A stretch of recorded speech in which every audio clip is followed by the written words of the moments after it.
Hello friends, welcome to my YouTube channel Echo Aftab. In today's lecture, in my series of Mathematics for Economics, we will start with types of functions. Today's class is in continuation with what we have understood in the previous class where I introduced to you as to what are functions and what is the difference between functions and equations. So today we shall move one step ahead and try to understand the different types of functions. Myself, Aftab Bhai. So when we speak about functions, basically there are two important types of functions which we call them as implicit function and explicit function. So today's class we will be dealing with explicit and implicit function, what it means. So let us start with explicit function. What do you mean by explicit function? The explicit function is a function in which the dependent variable has been given explicitly in terms of the independent variable. So here when you speak about explicit function, we are highlighting to you the nature of the function which is explicit. So here if you see, an explicit function can be written as y is equal to a plus bx. This is a simple linear equation, linear function. So in this linear function, you can see here y is there, which we call it as an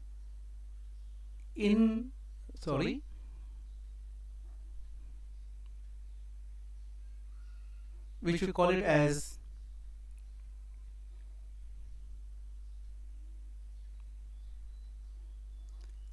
dependent variable.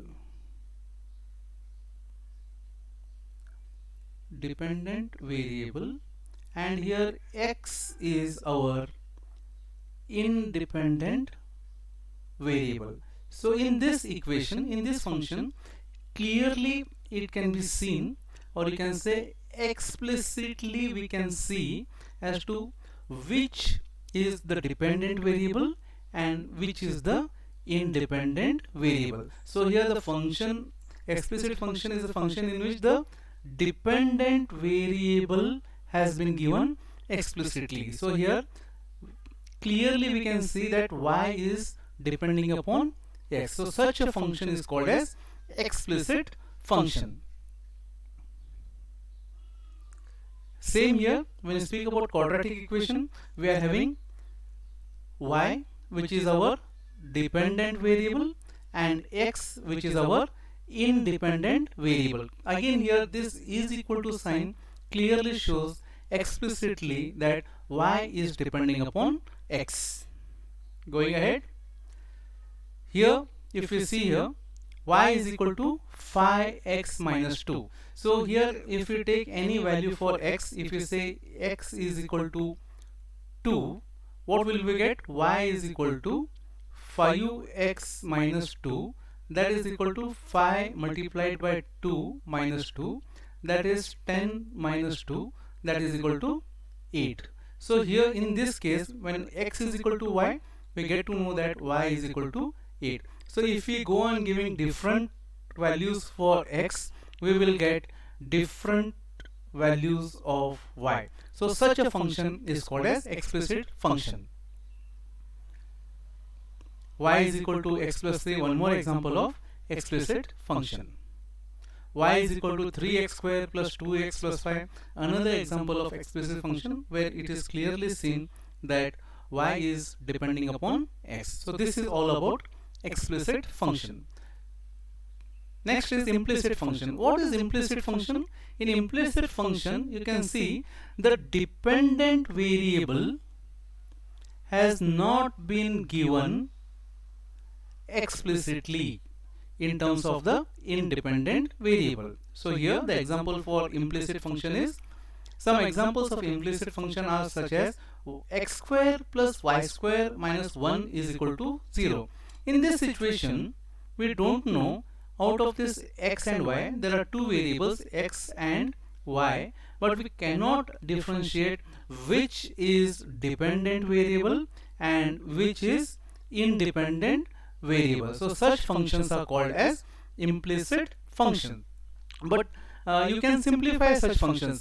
Say if I say I want to know what is y, so I can just simplify it by taking y square is equal to, putting this x square on the other side, it becomes 1 minus x square, or y is equal to plus or minus square root of 1 minus x square. So in such a situation we have made the function explicit, but here for every value of x that we give, we will get two values of y. One will be the positive and the other will be the negative. In such a situation the function may not, we may not call such an equation as a function, because for a function to be a function, every individual value of x should give a unique value of y. So this is the problem with regard to implicit function. In economics, normally we come across implicit functions when we speak about utility function. In utility function, it's very much implied that two commodities x and y giving the utility. So this is brief about explicit function and implicit function. In terms of number, y raised to 4 plus x cube plus 17 is equal to 0 is an example of implicit function, because here it is not mentioned which is dependent variable and which is independent variable. Moving ahead, after understanding the basics, that is what is implicit function and explicit function, most of the time in economics we will be dealing with explicit functions. One step ahead, let us see what do you mean by linear functions. So when you speak about linear functions, as I had told it in the previous class, it is with regard to linearity, and here it is the independent variable will always have 1 as its exponent, and this type of functions are called linear functions because when you graph these functions you get a straight line. So these straight line functions are called as linear functions. Always will be getting a straight line. It may be upward sloping or downward sloping depending whether this coefficient is positive or negative. If it is negative, we get a function in this particular form where we are taking x-axis and y-axis. So this is a simple graph for linear equations, and linearity means straight line equations or functions.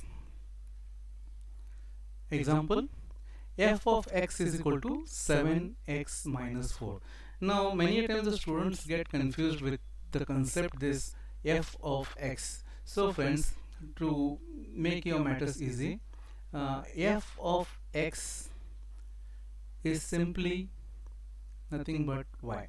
So here, as I have said, y is equal to, similarly this function I can write y is equal to 7x minus 4, or if I can also write it as f of x is equal to 7x minus 4.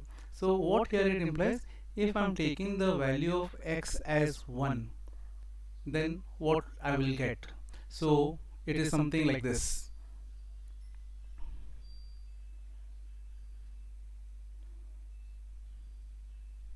It is something like this.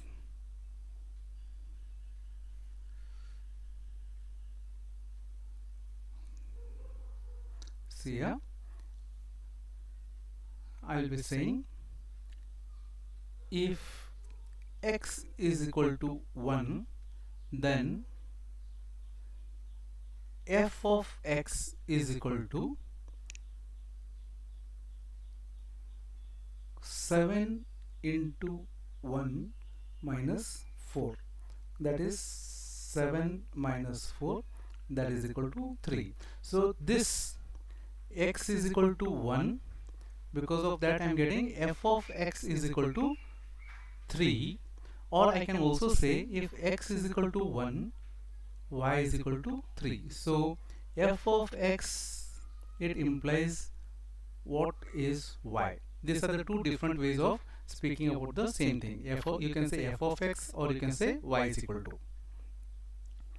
One more example, g of x is equal to minus 3x, h of x is equal to 9. In all these three examples we can see what is taken over here is as f of x, g of x, h of x. These are different ways of telling the same thing as to y is equal to 7x minus 4, or you can say y is equal to minus 3x, or else you can say y is equal to 9. So both this equation implies the same thing. Here how we are defining it is, we are taking if we are giving a particular value to x, then f of x is equal to, which is nothing but y is equal to.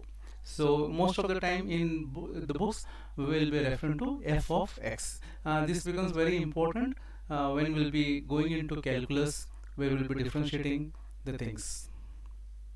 Moving ahead, quadratic functions. So as I told you all, in linear functions always our independent variable will be having the power to 1, but in linear in quadratic functions the maximum exponent is 2. It is the square. So because it is x raised to the power 2, or we can say x square, and this square is nothing but quadra, and that is why it is called as quadratic functions. So any equation or any function where the maximum exponent is to the power 2 is called as quadratic functions. So as I told you, in linear functions we get a straight line. In quadratic functions, when you graph it, you will get a parabola. So this is quadratic functions. Different examples for quadratic functions are f of x is equal to 5x square plus 8x minus 2, or you can say y is equal to 5x square plus 8x minus 2. So both these things are same, f of x is equal to or y is equal to.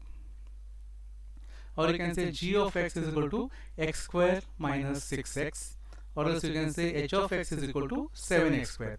In all these three equations you can see our independent variable is to the power 2.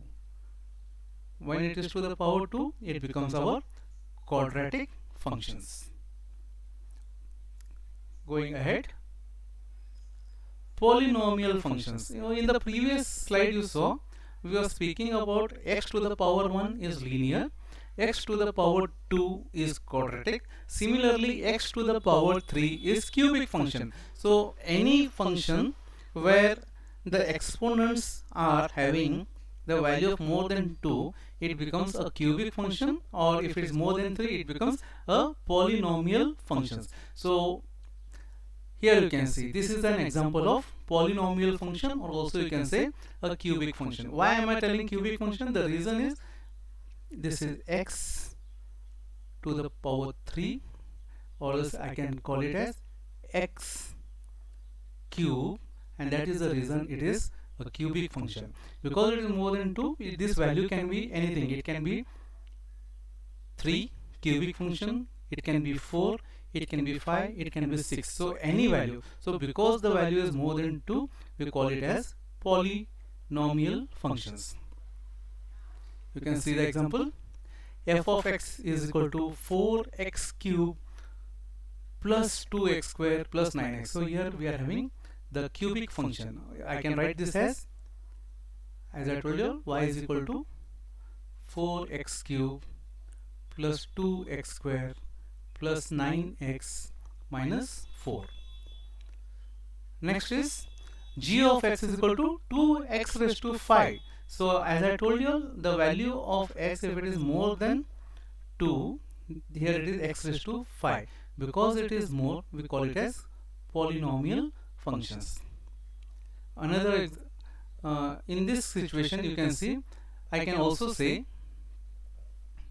another example, h of x is equal to 7x raised to the power 7. Even if this is the case, it becomes a polynomial function. So this is all about polynomial functions. Next is rational functions. What are these rational functions? If you can see, rational functions speak about the ratio. So how can I write this equation? I can write this equation as y is equal to x square plus 6c divided by x plus d. So this type of an function is called as a rational function, because here we are having numerator and denominator. So such functions are called as rational functions. So here in this case you can see f of x is equal to x square plus 8 divided by x minus 2, and here they have clearly mentioned here x should not be equal to 2. This is the condition. What is this condition and why is it so? So if I say, if I take x is equal to 2, what will happen? This becomes 2 square plus 8 divided by 2 minus 2, that is 4 plus 8 divided by 0, that is 12 divided by 0. So in the denominator we are having 0. If this is the case, such a function cannot be determined. It is undefined.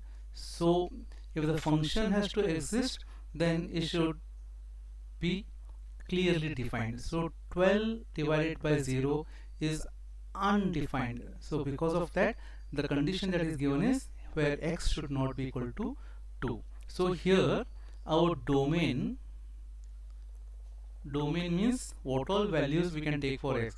Our domain consists of anything from minus infinity till 1 and from 3 to plus infinity. We can take any numbers but not 2, because if you take 2, our function will not be defined. That is the special case of rational functions, where we need to take care of that the denominator should be not equal to 0. Another example is if y is equal to fx divided by x minus 5.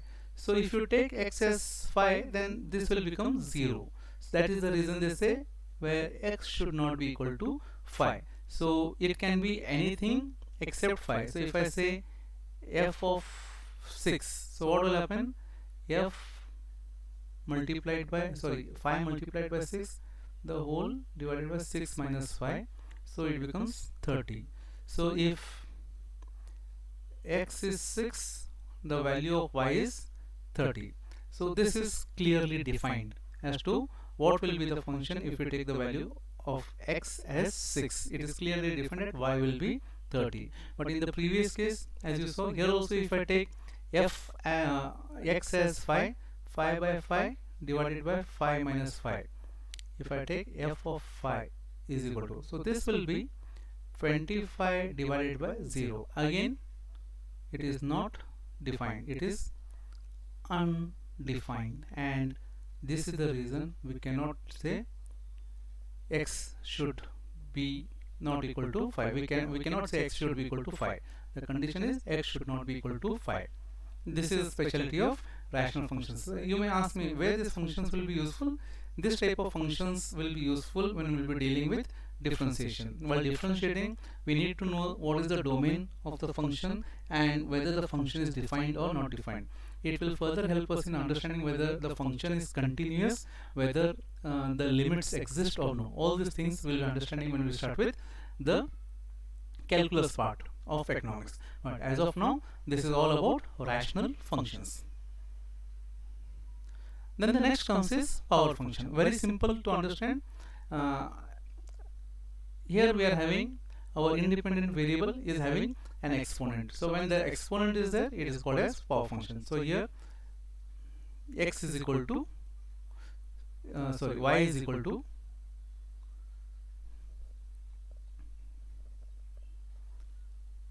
y is equal to 5x raised to 8. So this x raised to 8 is there. It can be 6x raised to 4. It can be x raised to 5. Anything. So when this type of things are there, we call it as power function. G of x is equal to x raised to 1/3. So this is another example of power function. Now next is a very simple, interesting and important thing. Every function has a typical graph, the curves of that function will be aligned in a particular way. So here are the briefs about the different functions and its graphs. So graphs of different functions. First let us take the example of a constant function. So what do you mean by a constant function? This is the example. Here we are saying, you can see here, y is equal to 2. So whatever, so if this is our y-axis and if this is our x-axis, whatever is the value of x, our y is going to be 2. If x is equal to 1, y is 2. If x is equal to 2, y is 2. If x is equal to 6, our y is 2. If x is equal to minus 3, our y is 2. If x is equal to minus 7, our y is 2. So this is what it is. For any value of x, our y is going to be constant. Such a function is called as constant function, and this blue line is telling us about the constancy of that function. Okay, so y is equal to 2, matlab let the value of x be anything, the y value is going to be constant. So this is the example of constant function. Next is identity function. The name itself, identity, tells us what it is. Identity function means, here we are saying, you can see here, y is equal to x. Matlab, if x is equal to 1, y is equal to 1. If x is equal to 2, y is equal to 2. So this equality is telling us that both are the same. So if x is equal to 0, y is equal to 0. If x is equal to 1, y is equal to 1. If x is equal to 2, y is equal to 2. If x is equal to 3, y is equal to 3. Similarly, if x is equal to minus 2, y is equal to minus 2. So such a function is called as identity function, and you can see the graph of such a function. It's an upward sloping straight line. This is the specialty of identity function, and it crosses the origin of the graph, that is, it crosses from 0, because any value of y, the x will be having the same value.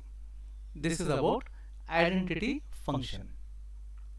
Next is quadratic function. As you know, quadratic function, the maximum exponent of the independent variable is 2. So this is the shape of the quadratic function. So in this you can see y is equal to x square. So if I say x is equal to 1, then y is equal to 1 square, that is equal to 1. So here you can see, if x is 1, our y is 1. If I say x is equal to 2, y is equal to 2 square, that is equal to 4. So here you can see, if x is equal to 2, our y is equal to 4. Similarly,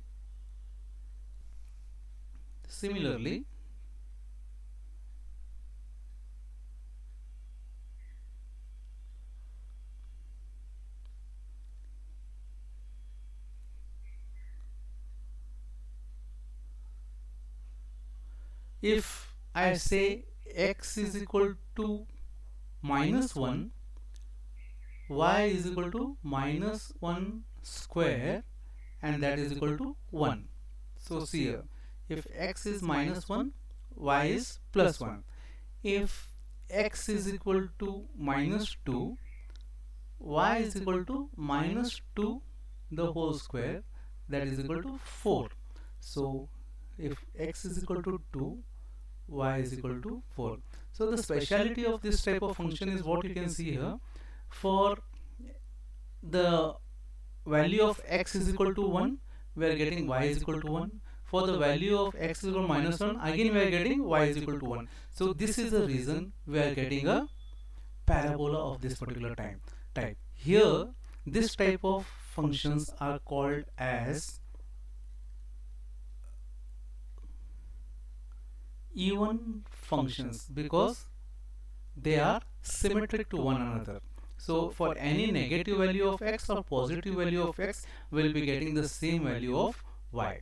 This is the specialty of quadratic functions. Going ahead, cubic functions. Cubic functions, or you can see here it's mentioned as a cubic polynomial function where y is equal to x cube. So whenever y is equal to x cube, you will get this type of a curve which is telling us as to if you take different values of x, what will happen. I'll just show you. If x is equal to 1, y is equal to minus 1. Just a second. If x is equal to minus 1, y is equal to minus 1 cube, that is equal to minus 1. So if x is minus 1, our y is also minus 1. So if you take x is equal to minus 2, y is equal to minus 2 cube, that will be 2 into 2 into 2, and all these things are minus. So minus 2 into minus 2 plus 4 into minus 2, this will become minus 8. So y is equal to minus 8. So x is equal to minus 2, y is equal to minus 8. But if you take this as positive numbers, what will happen? Let us see. If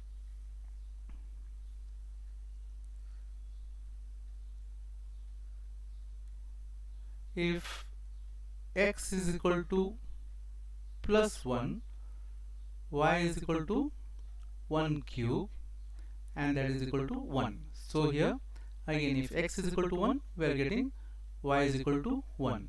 If x is equal to 2, y is equal to 2 cube, that is equal to 8. So this is how it is. So here you can see this type of functions are called as odd functions, because here if x is positive, y is positive. If x is negative, y is negative. So this is the shape of a cubic function. So just to refresh,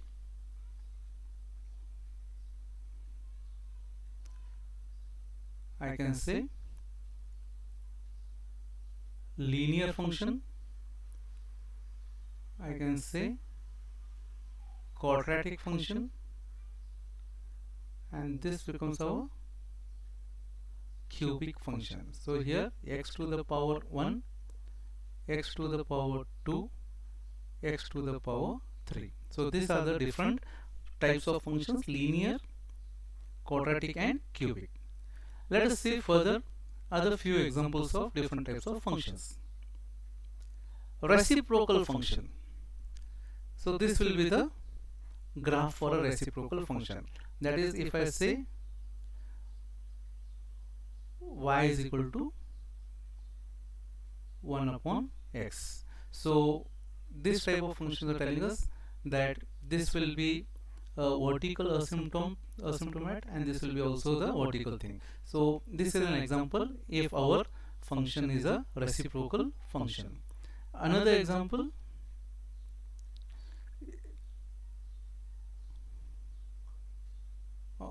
of functions, okay, we can have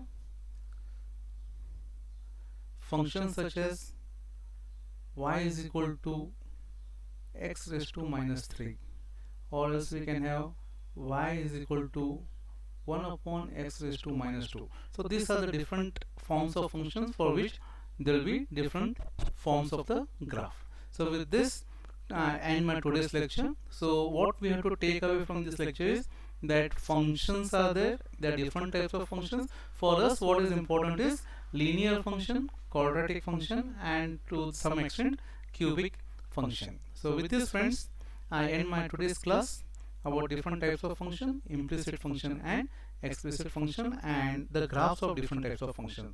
So thank you for being with me and watching my videos, Understanding Economics with Professor Aftab.